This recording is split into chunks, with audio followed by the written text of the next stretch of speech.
in this investigation and in this process. I want you to keep that in mind. And at this point, all findings are preliminary. As with any critical incidents, we have multiple investigative processes underway, and sometimes those are acting in parallel and in tandem. This includes reviewing departmental policy, training protocols, and tactical decision-making. This process takes time and involves careful, in-depth review. During this incident, a 16-year-old male inside the subject vehicle was struck by gunfire. He was given life-saving medical aid. I'm sorry. I think I'm off the key here. My apologies. Let me get back on here. All right. So during this incident, we had a 16-year-old male inside of the suspect vehicle that was struck by gunfire. This officer was driving and witnessed a drive-by shooting. He witnessed a passenger pull a gun out of the passenger side window and fire. It appeared to the officer that he struck a person on the sidewalk fell to the ground. The officer continued to follow the car.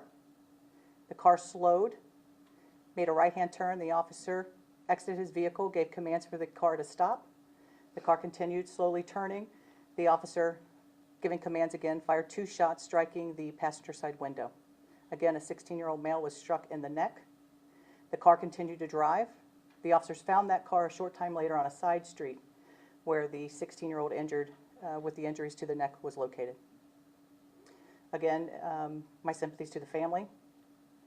As we go through this, Rudy, we'll go ahead and start with the videos.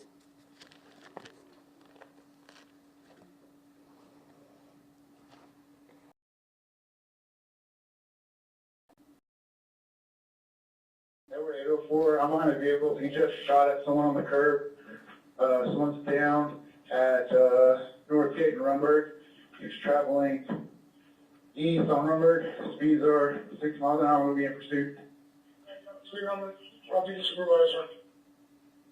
10-4. Okay, the description of the vehicle? 401, please. Give him some more units. 10-4, got 809, can one route. South on Parkfield. There was a shot came out of the passenger side of the vehicle. 10-4. Shots fired. So at that point, we're talking a matter of 10 to 12 seconds that have passed at that point before shots were fired after following the vehicle. Go ahead with the body-worn camera.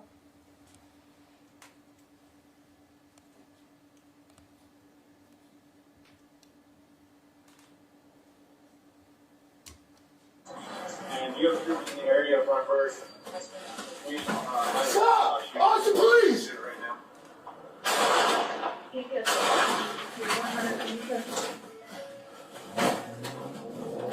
Edward 804, shots fired. From Rumberg.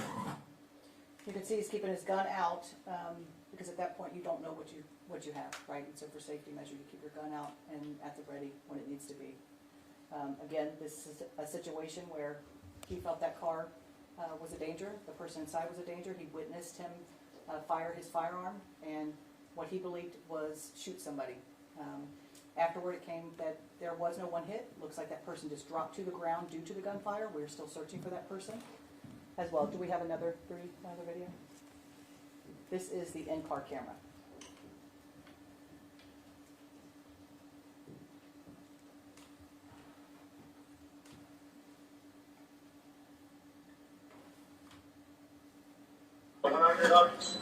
And you have troops in the area of Rumberg. We had a shot shooting. Austin, please! Right now.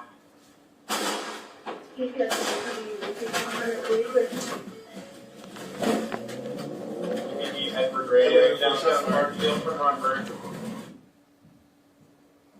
Okay, so I'll go into the facts again. Officer James McKinney was working patrol near that Northgate Boulevard and Runberg Lane. He was driving behind this vehicle again when he observed the suspect from the vehicle shooting a firearm out of the passenger side window. He observed individuals drop to the ground following the shooting, again believing that someone had been struck. Evidence statements, again we have statements from 3 of the individuals that were in the car that they knew the police were behind them, and it was the passenger driver that was shooting out of the car. Officer McKinney immediately reported the gunfire to dispatch, believing again that the victim had been struck. Additional Austin police officers responded. None were located again. It was until several minutes later that the vehicle was located on a side street. It is important to know that there was also a gun located inside the vehicle as well. Again, these are my condolences to the family. These are very difficult situations, for sure. The officer, again, is on that administrative leave, which is standard protocol here. So at this point, we'll go ahead and take a few questions. Please raise your hands. Brianna, and then Meredith. Are there any policy concern questions when it comes to giving commands to somebody who is inside a car? I know it's early, but I wanted to. Yeah, I think it is early, but I do want to say this. When you talk about exigent circumstances and what that looks like, and so this officer's believing he just witnessed a possible homicide, is what he's believing. And so what is the community concern there? Is this a person that's going to be traveling, shooting more? What do we have here? And so to me, it's believing that there is still a continued threat.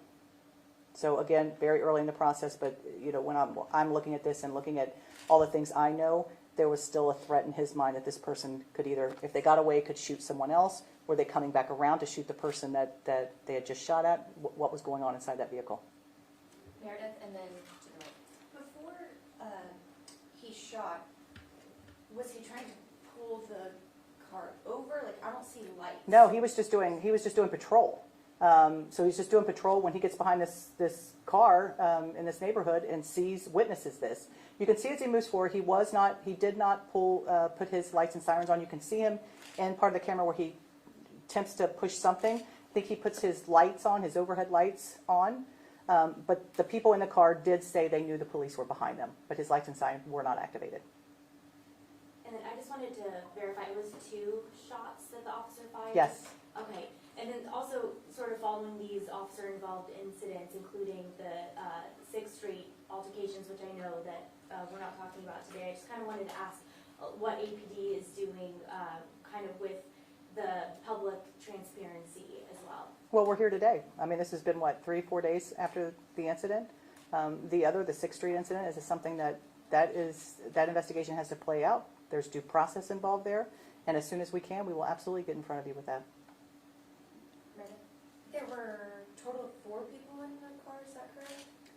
There were, yes, four that were detained and 1 is missing. So we are seeking information on a 5th person. The person who was shot was in the passenger? The front passenger seat, Okay. yes, And where the gun was located. did or I guess 2 other people that got detained at this point, did they give any sort of reason why they shot at this person on the sidewalk? Yeah, I don't think we're releasing that at this point. Really? I have a couple, and this is just for Sure. clarification and timeline stuff, not trying to cheat the system. So did you say for certain that the officer's gun is the one that struck the passenger? Or is that still under investigation? That is still under investigation, Okay, yes. that's still under investigation. And then, so after we see the car turn right, the gunshots, the officer fires first, and then the car is found a couple minutes later, abandoned by all the people except for the person That's that right. shot. That's right. Okay, thank you. And how many years on the force does the officer have? I have that. Oh, it's in there. It's in the press release. Anything else?